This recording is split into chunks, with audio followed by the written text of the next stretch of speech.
தமிழகத்தின் தலைசிறந்த ஆசிரியர்களுக்கு வணக்கம். ஆசிரியர் தேர்வு வாரியத்திடம் பள்ளிக்கல்வித்துறை அமைச்சர் ரிக்வெஸ்ட் லெட்டர் குடுத்துருக்கதா நேத்து தகவல் வெளியானது. யாருக்குன்னா, உடற்கல்வி ஆசிரியர்களுக்கு தேர்வு வச்சு செலக்ட் பண்ணி குடுங்கன்னு சொல்லி ரிக்வெஸ்ட் லெட்டர் குடுத்துருக்கார். ஆஸ் வெல் அஸ் என்ன நடக்குது, நமக்கு மே மாசம் இறுதியில தான் இந்த தகவலே தெரியுது. அதுக்கூட சங்கரன் தினத்தந்தி நியூஸ் பேப்பர் நிருபர் சங்கரன் அவர்கள் கேட்கும்பொழுது, நாங்க ஆசிரியர் தேர்வு வாரியத்திடம் ரிக்வெஸ்ட் லெட்டர் குடுத்துருக்கோம். உடற்கல்வி ஆசிரியர் தேர்ந்தெடுக்க அப்படின்னு சொல்றாரு. மே மாசம் இறுதியில இப்படி சொல்லும்போது, மே மாசம் மிடில்ல என்ன நடந்திருக்கு?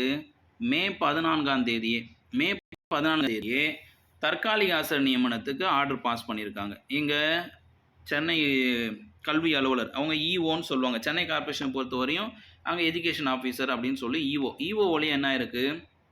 தொடக்கப்பள்ளி, நடுநிலைப்பள்ளி, உயர்நிலைப்பள்ளி, மேல்நிலைப்பள்ளிகள்ல உடற்கல்வி ஆசிரியர்களை நியமனம் பண்ணியிருக்காங்க. பிபிஎட், எம்பிஎட், சிபிஎட் இருக்கிறவங்களாம் முடிக்க சொல்லியிருக்காங்க. இது சம்பளமும் அதிகமாக இருக்குது. 18,000, 20,000, 25,000 இருக்குது.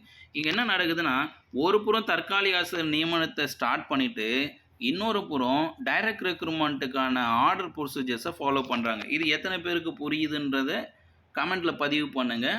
இந்த வீடியோ உண்மைன்னா லைக்கை போடுங்க. நீங்கள் போடுற லைக்கை வச்சு எத்தனை பேருக்கு உண்மை புரிஞ்சுதுன்றது தெரிய வரும். இந்த வீடியோட உண்மைத்தன்மை மற்றவங்களுக்கு தெரிய வரும். நீங்கள் லைக் போட்டிங்கன்னா இது உண்மையாக இருக்குன்ட்டு தெரியும். ஸோ ஒரு பக்கம் தற்காலிக ஆசிரியர் நியமனம் நடக்குது அப்படின்னாவே, இன்னொரு புறம் நேரடி நியமனத்துக்கான ரிக்வெஸ்ட் லெட்டர் டிஆர்பிட்ட போது அவங்க ரிசர்வேஷன் பாலிசி அடிப்படையில் காலி பணியிடங்களை பிரிக்கிறாங்க.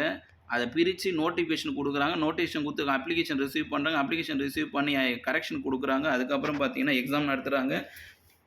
ஆன்சர் கீ எல்லாம் கொடுத்து பணி நியமனம் கொடுக்குறது வழிவகை செய்கிறாங்க. இதுதான் நடக்குது. அப்போது தமிழகத்தில் வேறு பக்கத்தில் என்ன சார் நடக்குது அப்படின்னு பார்த்தீங்கன்னா, இங்கே பாருங்கள், மின்சாரத்துறை அமைச்சர் கிளியராக ஒரு தடவை சொல்லியிருக்காரு. பட்ஜெட்டுக்கு பின்பு மின்துறையில் காலி பணிகள் நிரப்பப்படும். அப்போது பட்ஜெட்டுக்கு பிறகு பள்ளிக்கல்வித்துறையில் காலி பணிகள் நிரப்பப்படும். இதில் எந்த டவுட்டுமே வேணாம். தேர்வு வரதான் போகுது.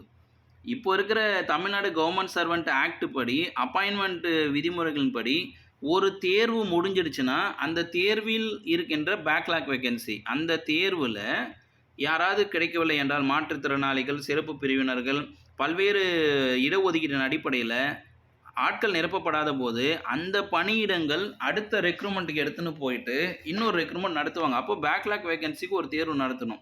அந்த தேர்வு நடத்தும் பொழுது அப்போ இருக்கிற கரண்ட் வேகன்சி சேர்த்து ஆட் பண்ணிடுறாங்க. இதுதான் இப்போ இருக்கிற நடைமுறை. இது government servant act appointment method. இப்போது தொடர்ச்சியாக என்ன செய்தி வெளியாகுதுன்னா, மாவட்டத்தில் 231 பட்டதாரி ஆசிரியர் காலி பண்ணிருக்காங்க. அப்போ பிடிடிஆர்பி எக்ஸாமுக்கு பேஸ் ஸ்டார்ட் ஆயிடுச்சு. அடுத்து இதில் 11 எஸ்ஜிடி காலி பண்ணிருங்கள். அப்போது எஸ்ஜிடி டிஆர்பிக்கான எக்ஸாமுக்கான தகவலும் ஸ்டார்ட் ஆயிடுச்சு. இங்கே பார்த்தீங்கன்னா பள்ளிகளில் ஆசிரியர் பற்றாக்குறைன்னு செய்தி கொடுத்துனே இருக்காங்க. 2000 முதுகலை ஆசிரியர்கள், 6000 பட்டதாரி ஆசிரியர்கள், 2000 இடைநிலை ஆசிரியர்கள் அப்படின்னு செய்தி வருது. அப்போ இந்த செய்தியெல்லாம் எதை நிறைவேறுத்துது அப்படின்னா, ஒரு புறம் தற்காலிக ஆசிரியர் நியமனத்தை ஸ்டார்ட் பண்ணிவிட்டு இன்னொரு புறம் நேரடி நியமனத்துக்கு வேலையை பார்ப்பாங்க. அப்போ தாவேகா ஆட்சியின் அடிப்படையில் தமிழக அரசாங்கத்துக்கு ஒரு பட்ஜெட் போடுவாங்க. இந்த பட்ஜெட் போடும்போது இடைநிலை ஆசிரியர்கள் இவ்வளோ குறிப்பிட்ட பணியிடங்கள் நேரடி நியமனம், பட்டதாரி ஆசிரியர்கள் இவ்வளோ குறிப்பிட்ட பணி நேரடி நியமனம், முதுகலை ஆசிரியர்கள் இவ்வளோ குறிப்பிட்ட பணிகள் நேரடி நியமனம், எல்லாமே இப்போதைக்கு இருக்கிற இந்த வேகன்சி எல்லாம் என்ன பண்ணுவாங்க, இப்போதைக்கு இருக்கிற வேகன்சி எல்லாம் ஒரு குறிப்பிட்ட பணியிடங்களுக்கு பட்ஜெட்டில் ஒதுக்கி ஒரு முதல் ரெக்ரூட்மெண்ட்டை நடத்துவாங்க. இந்த ஆட்சிக்கு ஒரு முதல் ரெக்ரூட்மெண்ட் கம்பல்சரி இருக்குது. எஸ்ஜிடி, பிடி, பிஜிக்கு ஒரு ரெக்ரூட்மெண்ட் கம்பல்சரி கொடுப்பாங்க. அந்த ரெக்ரூட்மெண்ட்டுக்கு நீங்கள் தயாராகுது உங்கள் பொறுப்பு. எப்போவுமே சந்தேகமே இல்லாமல், பயமே இல்லாமல், அச்சமே இல்லாமல் நீங்கள் படிக்கணும். இந்த டெட் ஆசிரியர் தகுதி தேர்வு இது முடிஞ்சு போச்சு. டெட் ஆசிரியர் தகுதி தேர்வுக்கான தீர்ப்பு முடிஞ்சு போச்சு. இதனால் இதை பிடிச்சிக்கின்னு கோர்ட்டில் கேஸ் இருக்குன்றதெல்லாம் இனி வரும் காலங்களில் கம்பி கட்டுற கதையெல்லாம் நடக்காது. சீக்கிரத்தில் முடிஞ்சிடும். அதனால் தேர்வுக்கு படிப்பவர்கள் படியுங்கள், தேர்வுக்கு படிக்காமல் இருப்பவர்கள் படிக்க துவங்குங்கள். தேர்வு வருமா என்று கேள்வி கேட்பவர்கள், தேர்வு வரும், அதில் நான் ஜெயிப்பேன், அதில் என்னுடைய பணி நியமனம் உறுதி செய்யப்படும், நான் அரசு பள்ளியில் பணியாளராக போய் சேருவேன் என்ற நம்பிக்கையோடு உங்கள் பாதையை ஜூன் மாதம் 1ஆம் தேதியிலிருந்து தொடங்குங்க. உங்கள் வாழ்க்கை உங்கள் வசம்தான், உங்கள் வெற்றியும் உங்கள் வசம்தான்.